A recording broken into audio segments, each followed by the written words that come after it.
Bon, j'ai une mauvaise nouvelle. Je pense que la production vidéo est en train de mourir.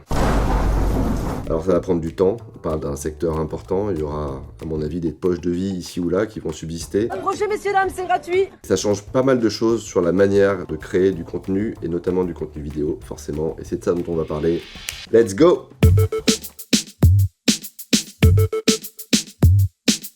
Il est 21h, on est vendredi soir, voilà, il y en a qui boivent des coups là, faut que je te crée ton profil LinkedIn toi.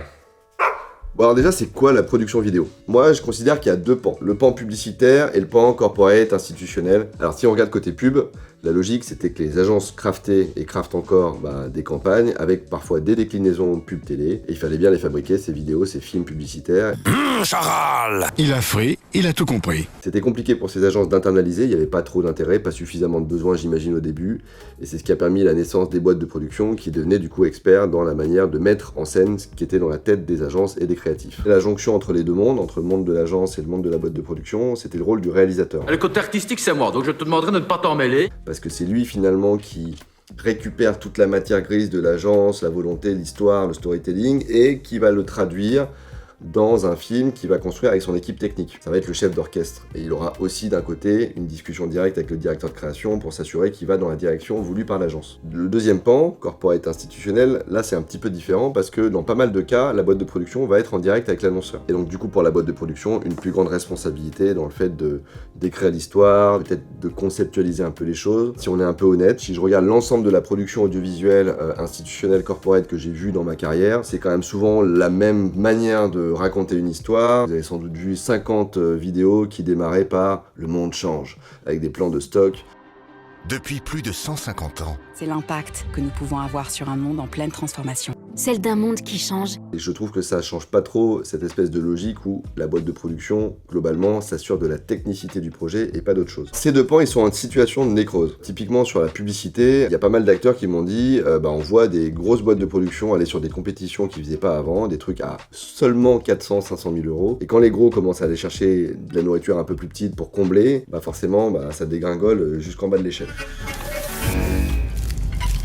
c'est dégueulasse. Deux raisons qui sont en train de détruire la production vidéo telle qu'on l'a connue jusqu'à présent.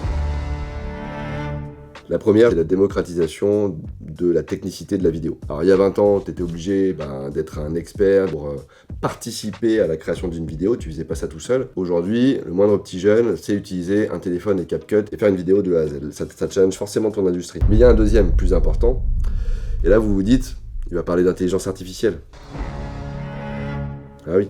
L'intelligence artificielle, elle va tout changer. Elle va permettre de faire des publicités à 500 000 euros qui coûteront zéro parce que tu fais 3 prompts et puis tu sors ton film publicitaire. C'est la promesse, en tout cas, des studios IA qui se lancent aujourd'hui et qui vont vous dire oubliez la production classique, on va faire carrément mieux avec nos prompts et nos intelligences artificielles. Je pense qu'aujourd'hui, c'est une fausse promesse à l'instant T. Premier truc qu'on peut dire, c'est qu'on pourra vous faire des chouettes films, on pourra pas faire les films que vous voulez spécifiquement. C'est-à-dire quand vous arriverez avec votre première version de votre agence et que vous direz je trouve que c'est sympa, il y a plein d'images cool, mais j'aimerais que tu retravailles tel ou tel plan et que ce soit plutôt comme ci, comme ça. Les gens vous diront, alors c'est pas le principe de l'IA parce qu'aujourd'hui on peut pas modifier exactement comment on veut, ça va pas être possible. Non, le vrai problème et la vraie raison qui change le secteur, c'est l'arrivée des youtubeurs.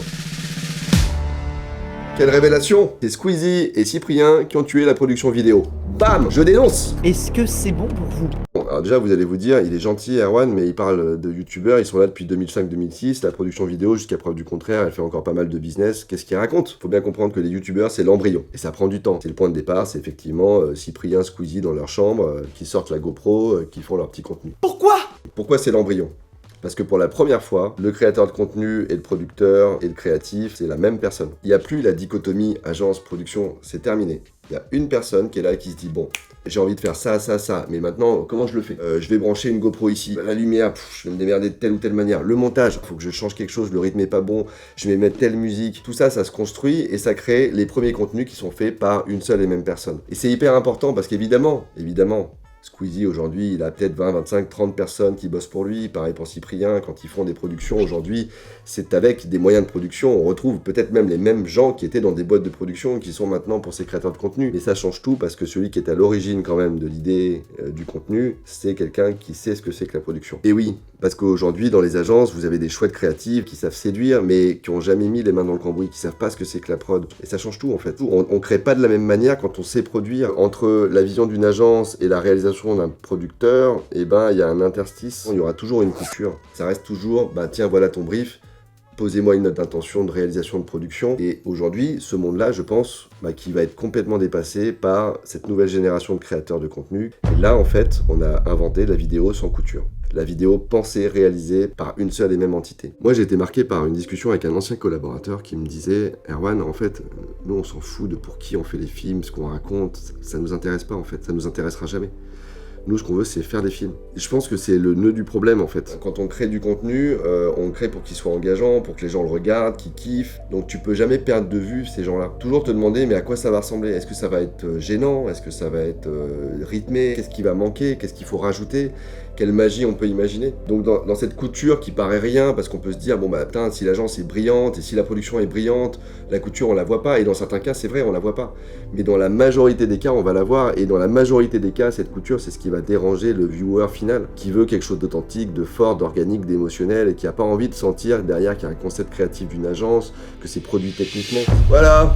Adieu, production vidéo telle qu'on t'a connu. Tu nous manqueras, toi et tes journées, tes storyboards, tes déroulés de tournage, tes feuilles de service. Mais ne vous inquiétez pas pour la vidéo, parce que tel un phénix, elle renaît de ses cendres. En fait, je pense que le meilleur est à venir. En fait, je pense que c'est génial.